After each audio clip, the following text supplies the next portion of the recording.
The Adventurer's Log 1.1119.20. Hi, I'm Bobby, I'm your host, and today we're going to be talking about Star Trek Discovery. But before we get to that, let's get into this day in tech history. On November 19th, 2006, Nintendo releases the Wii game console to compete with the Sony PlayStation 3 and Microsoft Xbox 360. By foregoing raw computing power for increased player interaction utilizing the innovative motion-sensitive Wiimote controller, the Wii defied expectations and became the best-selling 7th-generation game console. Pretty nice game console. And the next year, Amazon introduces their Kindle ebook reader. Excuse me. Where other companies had released ebook readers in previous years with limited success, the Kindle's integration with Amazon's industry-leading book distribution system helped catapult the e-reader into the mainstream consciousness. The Kindle sold out within 5 hours of its debut.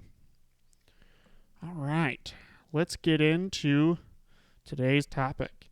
So, spoilers are ahead. If you've not seen the episode yet, go watch that, then come back. All right. So, Star Trek Discovery, Season 3, Episode 6, Scavengers. So the ship has been upgraded, and the cells are now removable or able to separate due to the programmable matter. So that is how the Voyager J does that. Last episode, we saw the ships of a bunch of the ships of the Federation, and yesterday afternoon, early evening, CBS released this picture. I'll move it so that y'all can see a little better. But at the top, we, right here, or here, let's do it like this. Give me 1 second. So, right here we have the Voyager J.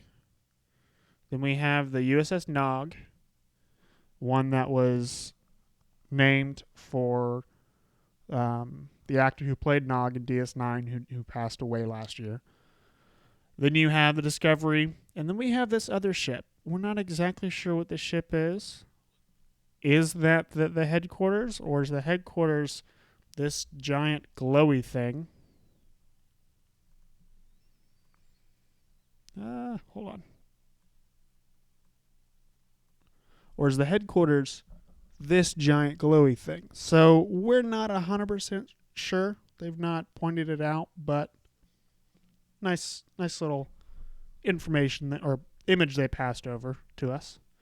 So the ship has been upgraded, and I was hoping they would do that. The interfaces have all been upgraded, as well as pretty much everything. Excuse me. But the interfaces and just about all of the ship have been upgraded with programmable matter. Everybody on the bridge seemed excited for it, except for Detmer. Again, she's having issues. No one really knows what it is. We have our theories, but no one has confirmed what it is or isn't.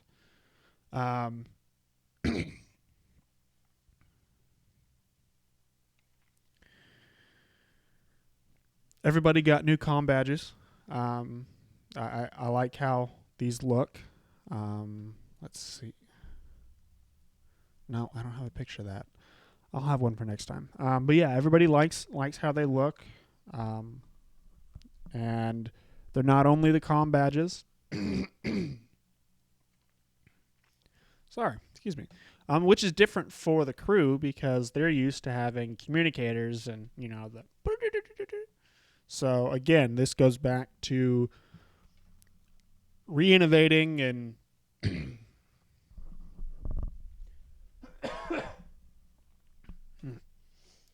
gun to my throat.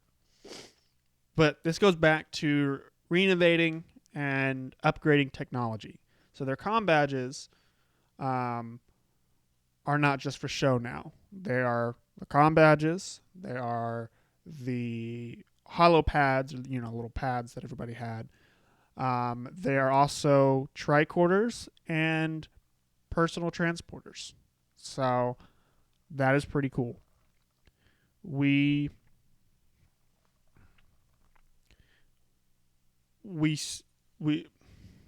as they're on the bridge and they're trying to figure out all the little interfaces and all that jazz, a ship contacts them from outside the little space bubble thing, and what's image is picked up is Grudge, Booker, his cat. I still think she's more than a cat, to be honest. I think that there's more than just a household pet there, but I have no proof. It's just a theory. So the message that is sent is for Burnham saying, hey, if you have my ship at this point, that means that I got captured and it's been longer than 24 hours, so the ship is automatically going to come to you so that nothing happens to Grudge. But I found another black box, and it's here on so something that they somewhat covered in that little time span between the first and second episode, showing that Burnham, showing a little bit of the time that Burnham had without Discovery there. She received little cylinders and whatever. Those were black boxes. And her theory is if the burn happened all at once, then all the black boxes would have cut out at the exact same time. However, the two that she has received, the black boxes cut out at different milliseconds or different time frames. So her theory is that the burn initiated from somewhere, and the reason why the black boxes stopped recording when they did was when the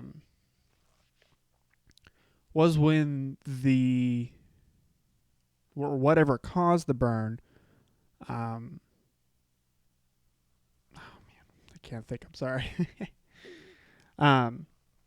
Burnham thinks the burn didn't happen all at once due to the black boxes she has found having different shut-off times, and Book found another one. And Burnham wants to go rescue him and get the black box, but is told no by Saru. Her justification for it is, if we can verify with numerous black boxes that the ships or whatever were destroyed at different times, we can triangulate where the signal came from and figure out what caused the burn. So that is her mission. And Saru says no. And Burnham is hurt. And she doesn't understand why her friend has said no, but at least to his face, accepts it.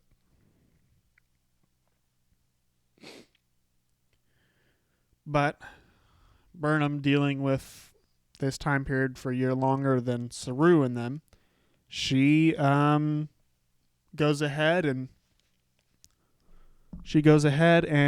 gets Philippa Georgiou to go with her, and they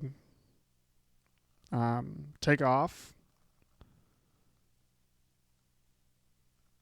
So yeah, they take off. But the interesting thing is, while they're talking about the unsanctioned mission, we see Giorgio standing here talking to Burnham, and then on this bulkhead, we see the reflection of Giorgio's face. So it looks almost like Michael is talking to two Giorgios. Foreshadow, I think. And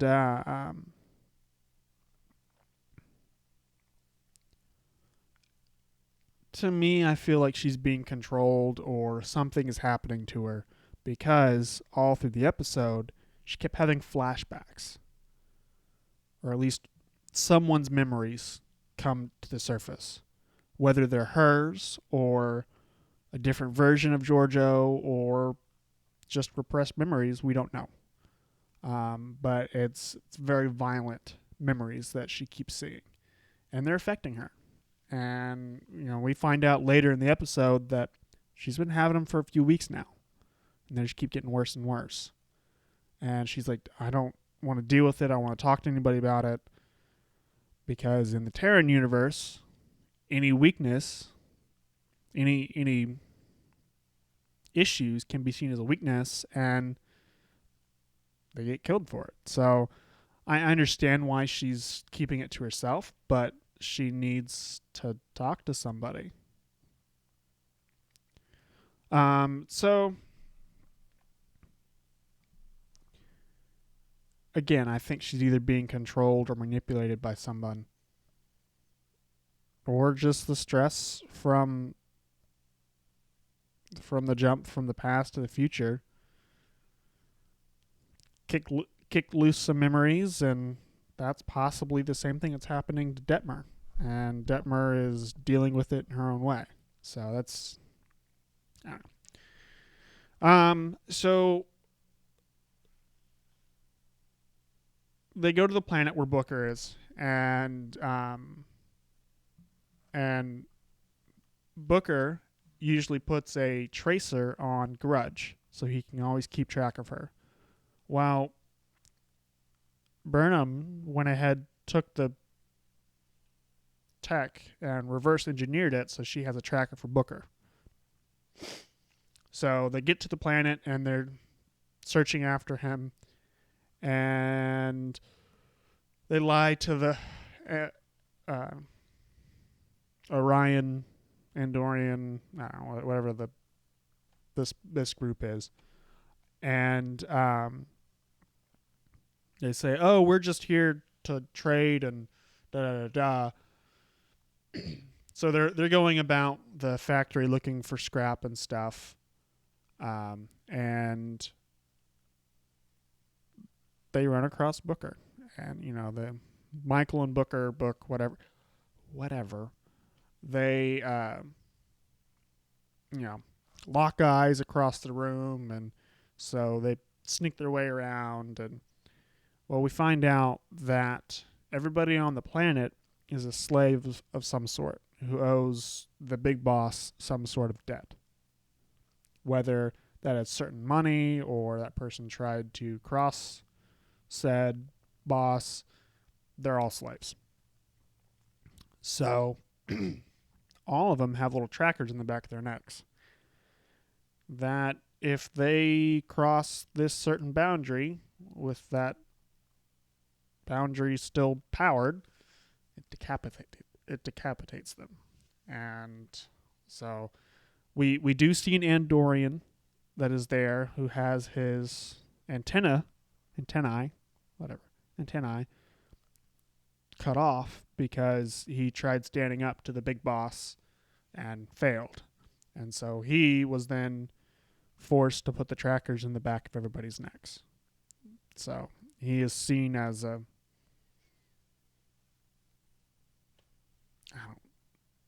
just seen as a traitor. So,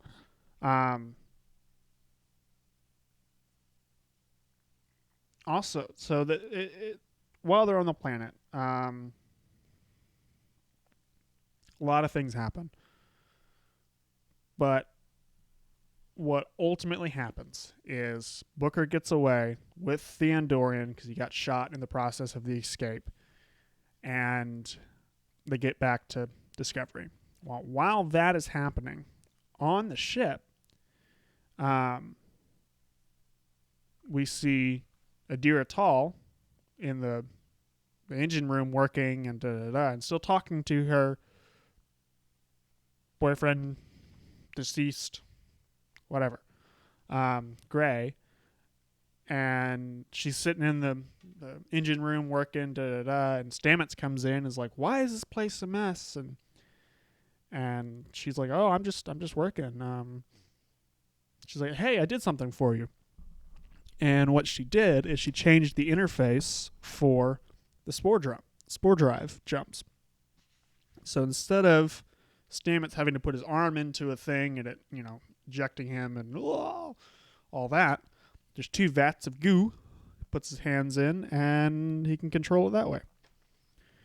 And because of the kindness she showed to him, he sees her in the mess hall, sitting there by herself, but talking to herself. And Stamets walks up and says, "You're talking to yourself." And Adira's like, "You wouldn't understand." He goes, "Try me." She's like, "Well, it's my boyfriend who was symbiote, who I got his symbiote from. It's him." And Stamets goes, "Well, if I remember right, with Trills, you retain their memories, not their soul's essence." And Adira goes, "I don't know if it was because I was so close to Gray, but he's here. And I still see him and I talk to him and interact with him." And Stamets goes, "Okay, if you say he's here, he's here." And so we see an interaction with Gray and Adira where Gray goes, "I like him." And Adira tells Stamets, and Stamets goes, "Awesome." So there's that interaction. We also see Tilly and Saru building up their bond that they really started in the second episode when they're on the ice planet. And we can tell that Saru is starting to not trust Burnham because she keeps not trusting him with stuff, not telling him what's going on, and not listening to him. She keeps just doing what she feels she needs to do as opposed to relying on the crew. And before all of that stuff ends, we see Stamets in his quarters with Hugh, Culver, whatever. And Stamets had been able to get the interface or whatever it is that allowed him to do the spore jumps removed, because Adira was like, "Hey, I could take care of that for you," because she's super bright for a young person, but really cool interaction. So Stamets, he's rubbing his arm like, "Wow, I'm so glad it's gone." And Hugh is like, "What's going on?" And Hugh is told by Stamets that Adira still sees her boyfriend, and they talk and interact, and how he reached out to Adira, and Adira welcomely embraced his connection, and he's like, "I've never thought I'd be a tween's confidant." And Hugh goes, "Well, why'd you reach out to her?" And Stamets goes, "I've loved someone that's died, and I know what it's like to be alone during that. And I didn't want her to feel alone. I can be of help. Plus, we're all family here. We're not just a crew. We're family and friends." So it was a very emotional interaction there. And so after Booker and Saru and Georgia get back to Booker, Burnham, and Giorgio return to Discovery. Burnham and Booker take the Andorian who was injured to medical, and they're leaving, and Burnham is on her way to go get chewed out, and we see them kiss for the first time. At least the audience sees them kiss for the first time. Maybe not the first time, but the first time the audience has seen them kiss. So they've obviously have a very unique relationship. We have theories or feelings or assumptions that stuff happened during that year that they were together. But this is the first time on screen we've seen them kiss. And then Burnham gets chewed out by the Admiral. And so does Saru. The Admiral goes, Saru, why didn't you tell me about this? Why didn't you tell me that, about the black boxes and all of this? And, if you'd come to me, we could have talked about it and maybe would have let it happen, made it a sanctioned mission. And so you see Saru like, oh, crap. Man, I screwed up. And then the Admiral turns to Burnham and says, you do realize that you left your crew in a state to where they would have had to go into battle without you. That's not what a first officer does. Our goals are to take care of what's going on in the galaxy right now. And Burnham, very emotionally, says, Starfleet or the Federation cannot survive until we figure out what happened or what caused the burn. And so he goes, I agree. But there are ways things need to be done, and you can't just go off by yourself. If I had the choice, if it was my choice, which I'm going to leave it in Saru's hand, but if it was my choice, I would put you in the brig. Plain and simple. I would put you in the brig. But you do a lot. You save lives, and we need you. And so Admiral leaves, and Saru has a very emotional conversation with Burnham, and he demotes her. She is no longer his number one. And he says, this is due to trust. You've not trusted me, and I can't trust you. So you're relieved of duty, and your only duties are as Chief Science Officer and nothing else. And through her tears, Burnham looks at Saru and says, Saru, you made the right choice. So we can see instead of the infighting that we saw in the first season between Saru and Burnham, we see the opposite. Burnham is supporting Saru in all of his choices. Even if it hurts her, she still supports him. So, that's that. We also saw the trailer for the next episode. The next episode is Unification 3. If you've seen Star Trek Next Generation, there's a two-part episode called Unification and Unification 2. That was the episodes where, towards the end of the series, where Spock goes undercover, and then eventually Picard goes undercover to try to bring Romulans into the fold and get them to join the Federation. And that's the whole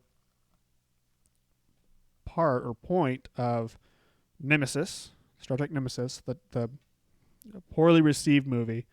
It's not the greatest. As well as the repercussions or the aftermath of Picard. They're not officially part of the Federation at that time, but they are. So, Unification 3. That's if it's gonna go like I think it's gonna go. We're gonna see Romulans come back into the Federation, or come into the Federation, and possibly Vulcans, if they're no longer part of the Federation, will come back. So it'll be a very big episode, and there's going to be a lot of Easter eggs for, I believe, either for Picard or Next Generation or even Spock. So it's very important. We might even see, and we saw in the trailer, young Burnham, so we might see young Spock again, or even a flashback of the previous Spock, the one played by Ethan Peck, I think. So that's all I have for today. So take a chance and explore something new or old, but new to you. Adventure is out there. Go find it. I'll see y'all later.